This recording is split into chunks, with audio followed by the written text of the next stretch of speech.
Hello students, मैं प्रसून अवस्थी आपका बहुत बहुत स्वागत करता हूं हमारे डिजिटल प्लेटफॉर्म वीआईपी एकेडमी पर। और आज हम आपके लिए एक बहुत बढ़िया सेशन लेकर के आए हैं रिपोर्ट्स एंड इंडेक्सेस के ऊपर। रिपोर्ट्स और सूचकांक, हिंदी में रिपोर्ट को रिपोर्ट ही कहते हैं। तो रिपोर्ट्स और सूचकांक पे एक टॉपिक लेकर के आए हैं जो कि आपके पेपर के पॉइंट ऑफ व्यू से इतना इंपॉर्टेंट है कि आपको हर साल 2 या 3 क्वेश्चन आपको मिल जाएंगे। अगर आपने ये सेशन देख लिया तो आप अपने 2-3 क्वेश्चन मतलब 5-6 मार्क्स बढ़ा सकते हैं पेपर में। ठीक है, तो इसको पूरा देखना है। हमने ये सेशन ज़्यादा लंबा ना, इसलिए इसको 2 पार्ट में बनाने का प्रयास करें। तो चलिए करते हैं स्टार्ट। ठीक है, हमारा सेशन क्या है? रिपोर्ट्स और इंडेक्सेस।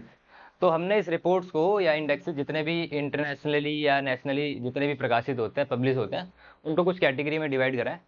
इंपॉर्टेंट क्या है, इंपॉर्टेंट रिपोर्ट्स बनाई है केवल, ये नहीं कि सारी, ऐसे तो सारी तो बहुत सारी जाएंगी। तो हमने कुछ इंपॉर्टेंट रिपोर्ट्स और इंडेक्सेस लिए हैं जिनको कुछ कैटेगरी में डिवाइड करा है और कैटेगरी वाइज पढ़ने का प्रयास करेंगे।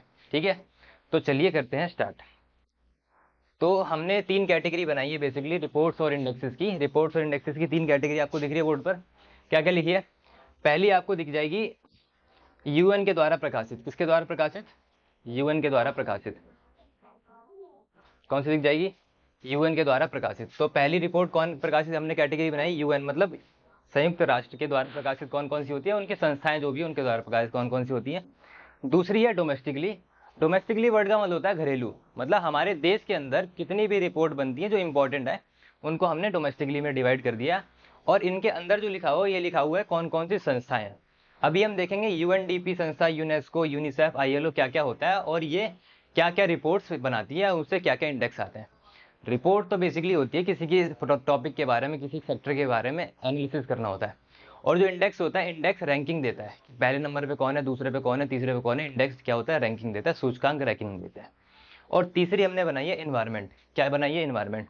अब इन्वायरमेंट क्यों बनाई है? तो आपको पता है इन्वायरमेंट आजकल इतना इंपॉर्टेंट टॉपिक हो गया, चाहे आप कोई सा भी कॉम्पिटेटिव एग्जाम दे रहे हो, इन्वायरमेंट के क्वेश्चन हर पेपर में, हर एग्जाम में मिल जाएंगे आपको। ठीक है, तो इन्वायरमेंट की भी कुछ रिपोर्ट्स लेकर के आए हैं जो कि अलग अलग कैटेगरी है, यूएनईपी, डब्ल्यूईएफ, डब्ल्यूएमओ होता है क्या, हम देखेंगे सब चीज़ें आराम से। अभी बिल्कुल दिक्कत लेने की जरूरत नहीं है। तो चलिए करते हैं, आगे बढ़ते हैं। तो सबसे पहले हमको देखना पड़ेगा यूएन वाली रिपोर्ट। तो सबको पता होगा यूनाइटेड नेशन होता क्या? अगर जिसको नहीं पता है उसके लिए मैं 2 मिनट में सम अप कर देता हूँ यूनाइटेड नेशन होता है क्या, कैसे स्थापना हुई है, वो सारी चीज़ें।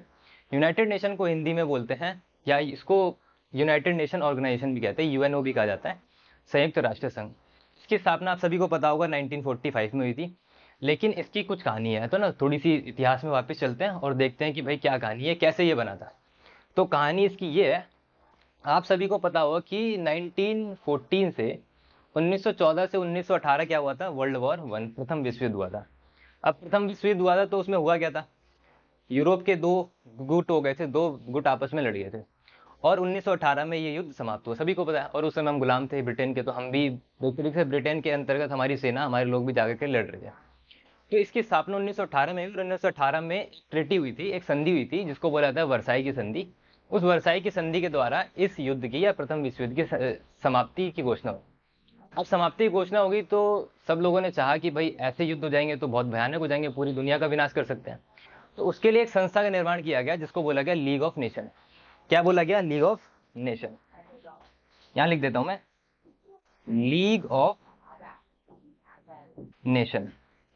इसकी स्थापना की गई 1918 में, जब ये युद्ध समाप्त हुआ। इसका काम बेसिकली ये था कि आने वाले समय में और कोई ऐसा विश्व युद्ध ना हो जाए, उसकी रोक लगाना, उस पर रोक लगाना। ठीक है। और होता क्या है, जब इसमें कुछ, जब कोई सी भी ट्रेटी होती है, कोई सी भी संधि होती है, कोई ऐसा एक तरीके से अंतर्राष्ट्रीय स्तर पर एक संधि बनेगी गई, उसमें जब कोई भी देश जाकर के शामिल होता है तो उसके लिए 2 कंडीशन होती है। नहीं कि जाकर के साइन कर दिया, हम शामिल हो गए, घोषणा कर दी और हो गए शामिल, ऐसा नहीं होता। वो साइन होने के साथ में किसी भी देश को अपने यहाँ की जो पार्लियामेंट होती है, जो भी विधायिका होती है, लेजिस्लेटिव होती है, वहां पर उसको पास भी करवाना होता है, एक एक्ट के जरिए पास करवाना होता है। अगर वो पास होता है तो एक्चुअल में हम वहाँ के सदस्य बने जाते हैं। तो हुआ ये था, ये स्थापना की गई थी लीग ऑफ नेशन की अमेरिका के द्वारा, यूएसए के द्वारा। और इसके 2 काम बोले गए थे बेसिकली। क्या था? एक तो जितने भी देश है वो आपस में इसको समूह में मतलब इसमें शामिल हुए, अपने अपने संसद से इसको अनुमोदित करवाएं। और दूसरा काम ये था इसका कि आने वाले समय में कोई दूसरा विश्व युद्ध ना हो। लेकिन आपको पता है कि द्वितीय विश्व युद्ध हुआ, और उसका टाइम पीरियड क्या है? उसका टाइम पीरियड आपको मिलेगा 1930, कब से कब तक है? 39 से 45 तक, 39 से 45 तक, 1939 से 45 तक। अब लीग ऑफ नेशन की स्थापना इसलिए की गई थी आने वाले समय में कोई विश्व युद्ध ना हो, लेकिन इसके होते हुए विश्व युद्ध हो गया। तो जब इसके होते हुए विश्व युद्ध हो गया और इसका काम ही था कि विश्व युद्ध ना हो सके, आपस में शांति बना करके रखे, भाईचारा बना करके रखे, लेकिन बाकी देशों में भाईचारा रहा नहीं। और दूसरे विश्व युद्ध की शुरुआत कैसे हुई थी? जर्मनी ने पोलैंड पे शायद हमला कर दिया था, ठीक है, तो फ्रांस पोलैंड के ऊपर हमला कर दिया था, इसके बाद फिर बाकी देश भी शामिल हो गए उसमें द्वितीय विश्व युद्ध में करके। तो इसकी एक कमी के तौर पे इसको माना गया कि भाई लीग ऑफ नेशन का काम था कि युद्ध ना हो, और लीग ऑफ नेशन के होते हुए भी क्या हो गया, युद्ध हो गया। तो फिर अमेरिका ने उस समय यूएसए के जो भी राष्ट्रपति होते उस समय, उन्होंने करा क्या, लीग ऑफ नेशन की जगह किसकी स्थापना करी, यूनाइटेड नेशन यूएनओ की स्थापना करी। तो जैसे ये विश्व युद्ध खत्म हुआ 1945, उसके बाद स्थापना हुई 1945 में ही किसकी, यूनाइटेड नेशन ऑर्गेनाइजेशन की। बात समझ में, यूनाइटेड नेशन ऑर्गेनाइजेशन की स्थापना कब हुई, कैसे हुई, क्या उसके पीछे पृष्ठभूमि बैकग्राउंड क्या था। चले आगे। तो इसके आगे आप देखोगे यूनाइटेड नेशन के कुछ ऑर्गन्स लिखे हुए हैं, अंग लिखे हुए हैं, ऑर्गन्स ऑफ यूनाइटेड नेशन। बहुत इंपॉर्टेंट टॉपिक है ये, अभी हम रिपोर्ट्स पे भी आएंगे, लेकिन थोड़ा सा देख रहे हैं यूएन होता क्या। यूनाइटेड नेशन के कुल 6, कितने, 6 ऑर्गन्स होते हैं। क्या क्या लिखे हुए हैं? पहला क्या लिखा हुआ है? पहला लिखा हुआ है यूनाइटेड नेशन जनरल असेंबली, या फिर बोलते हैं संयुक्त राष्ट्र महासभा। तो महासभा या जीए बोल सकते हो आप। जीए मतलब जनरल असेंबली, क्या बोलेंगे, जनरल असेंबली।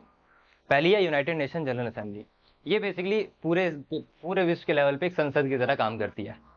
दूसरा क्या है, यूएनएससी, सबसे इंपॉर्टेंट है यूएनएससी, सिक्योरिटी काउंसिल, सुरक्षा परिषद बोलते हैं हिंदी में, संयुक्त राष्ट्र सुरक्षा परिषद एससी बोलते हैं। इसमें होता है, इसमें कुछ 15 मेंबर होते हैं टोटल, और 15 में 5 होते हैं परमानेंट और 10 होते हैं नॉन परमानेंट। ठीक है, 5 परमानेंट का मतलब है कि वो तो फिक्स रहेंगे, हर चाहे उनका समय काल कोई फिक्स नहीं होता, वो पूरे समय के लिए होता है। और नॉन परमानेंट का जो समय काल होता है 2-2 साल के लिए होता है, वो एक नियमित ऑर्डर में चुने जाते हैं, अल्फाबेटिकली ऑर्डर में चुने जाते हैं कि एक के बाद एक आएगा। अभी भारत देख सकते हो आप, अभी भारत शायद सदस्य है, ये नॉन परमानेंट में सदस्य है, 2 साल बाद, 2 साल के लिए है, फिर हट जाएगा, फिर बाद में जब भी नंबर आएगा तब आएगा। तीसरी जो संस्था होती है, ये तीसरा जो ऑर्गन होता है वो है United nation economic and social council, Hindi में बोलते हैं आर्थिक और सामाजिक परिषद, या शॉर्ट फॉर्म याद रख सकते हैं इकोसॉक बोलते हैं, इकोसॉक, ECOSOC, इकोसॉक बोलते हैं। ठीक है, ये जितने भी आर्थिक या सामाजिक मुद्दे होते हैं, इसके अंदर भी बहुत सारी संस्थाएं होती हैं, वो रिपोर्ट्स वगैरह जारी करती हैं। चौथा ऑर्गन होता है ट्रस्टीशिप काउंसिल, क्या होता है, न्यास परिषद, क्या बोलते हैं, न्यास परिषद। इसका काम बेसिकली पैसे से संबंधित होता है कि भाई कितना पैसा चाहिए, कितना कहाँ से पैसा आएगा, कितना कितना परसेंट कौन कौन सी कंट्री योगदान देगी, उसका काम होता है न्यास परिषद का। उसके अगला क्या लिखा हुआ है, international court of justice, ICJ बोलते हैं, इंटरनेशनल कोर्ट ऑफ जस्टिस, अंतर्राष्ट्रीय न्यायालय। ये अंतर्राष्ट्रीय स्तर पर न्यायालय उपलब्ध करवाने में या न्याय उपलब्ध करवाने में इसकी भूमिका होती है। और आखिरी क्या है, आखिरी आपको मिलेगा UN सेक्रेटेरिएट, सचिवालय। तो आपको पता है भारत में भी जो संसद होती है, लोकसभा राज्यसभा, इसके भी सचिवालय होते हैं अलग अलग। ठीक है ना, अगर आप दिल्ली में जाओगे तो देखने को मिल जाएंगे दोनों तरफ सचिवालय, नॉर्थ कॉरिडोर और साउथ कॉरिडोर करके बोला जाता है। तो ये कुछ 6 ऑर्गन है यूएन के, वो ध्यान में रखने, कभी कभी सीधे सीधे क्वेश्चन पूछ लिया जाता है कि इनमें से ऑर्गन बता दिए जाए। ठीक है, समझ में आया क्या?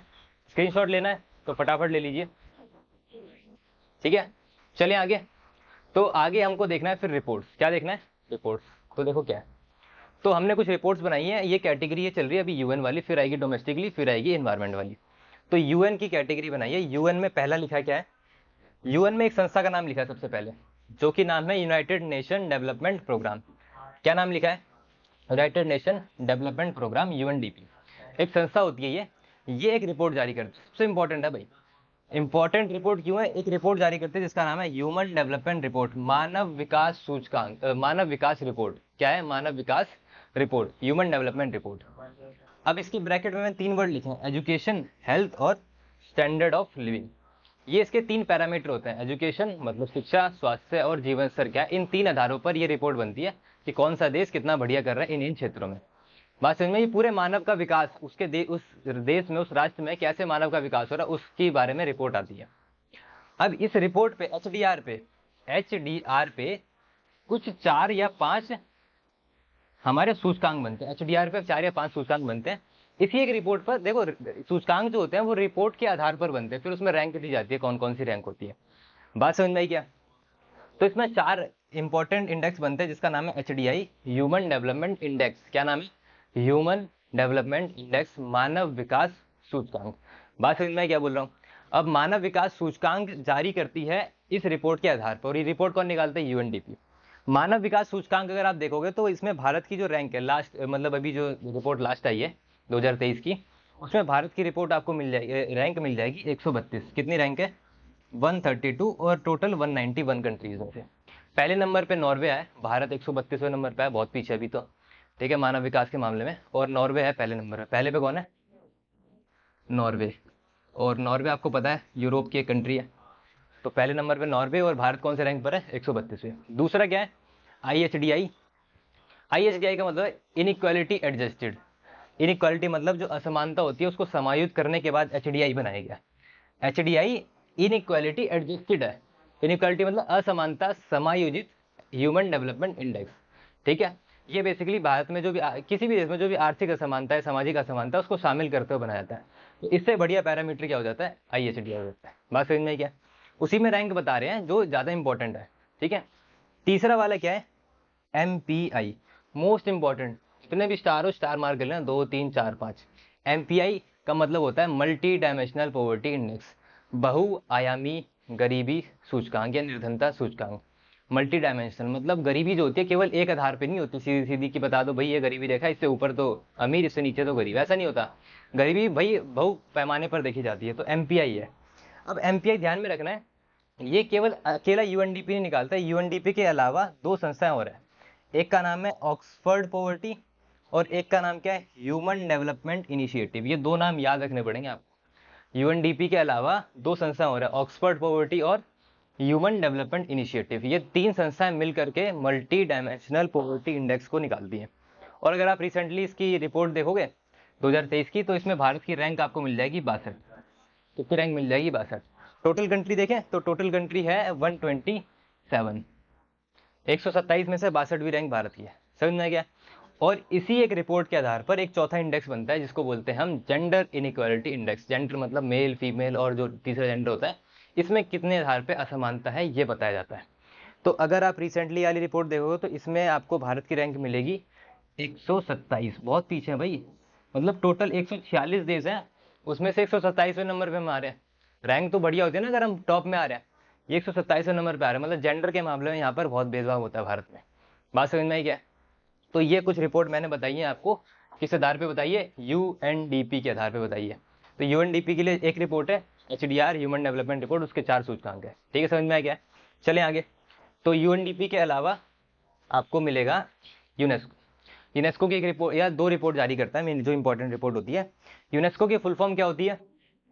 United Nation Educational Scientific and, क्या होता है? Cultural Organisation. United Nation Educational Scientific and Cultural Organisation, तीन वर्ड है। इसका मतलब होगा एजुकेशनल, साइंटिफिक और कल्चरल, कल्चरल ऑर्गेनाइजेशन, ऐसा, ठीक है। यूनेस्को की फुल फॉर्म, UN तो UN रहेगा, संयुक्त राष्ट्र रहेगा। ये दो तरीके की रिपोर्ट निकालता है, नाम से समझ आ जाएगा। मेन याद रखना है कि ये रिपोर्ट इसके द्वारा प्रकाशित की जाती है। तो अगर बोला जाए ग्लोबल एजुकेशन मॉनिटरिंग रिपोर्ट, तो किससे संबंधित है? नाम से समझ आ रहा है, एजुकेशन। और UN में भी, UN यूनेस्को में भी आ रहा है ना एक वर्ड एजुकेशन, तो याद रखना एजुकेशन से संबंधित रिपोर्ट कौन सी होगी? यूनेस्को प्रकाशित करेगा। और अभी जो रिसेंटली 2023 में जो रिपोर्ट जारी की गई है ग्लोबल एजुकेशनल मॉनिटरिंग रिपोर्ट, इसका जो थीम रखी गई या जो नाम रखा गया वो नाम है इसका टेक इन एजुकेशन या technology in education. Technology in education, कि शिक्षा में तकनीक का क्या रोल हो सकता है, वो है। बात समझ में आई?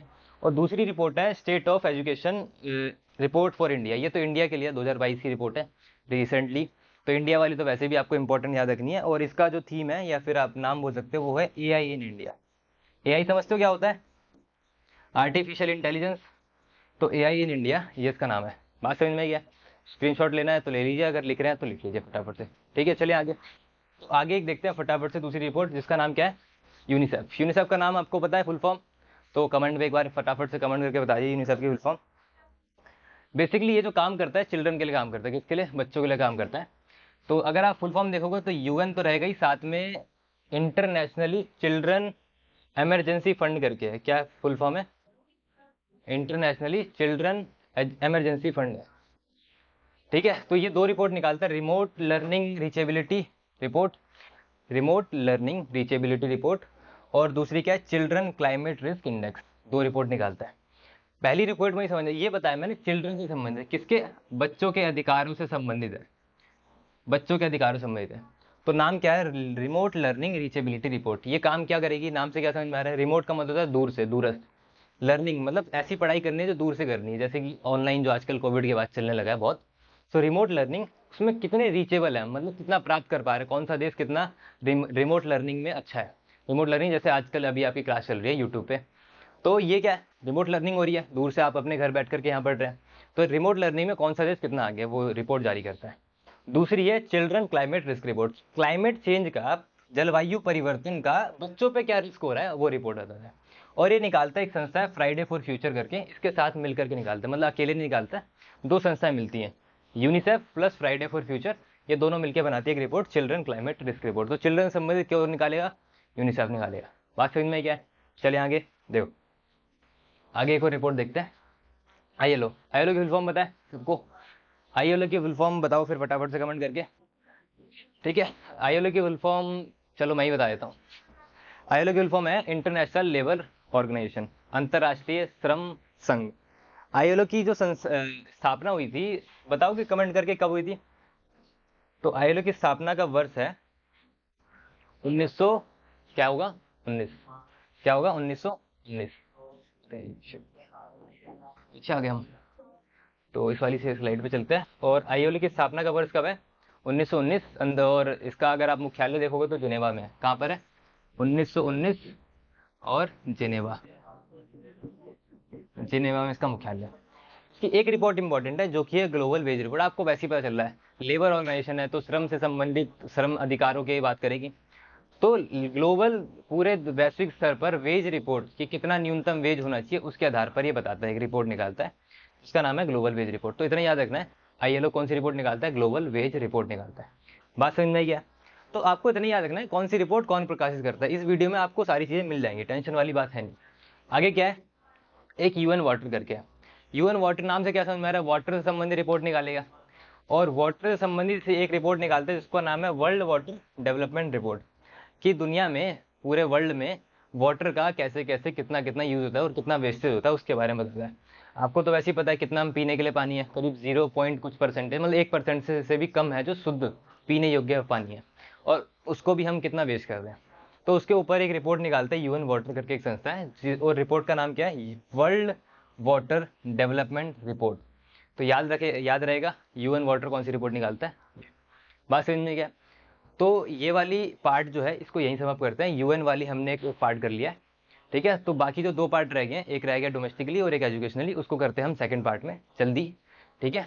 तो अगर ये वीडियो लाइक पसंद आई है तो जरूर लाइक करें, सब्सक्राइब करें, और सेकंड पार्ट जल्दी आ जाएगा आपको। तो मिलते हैं, अभी के लिए थैंक यू।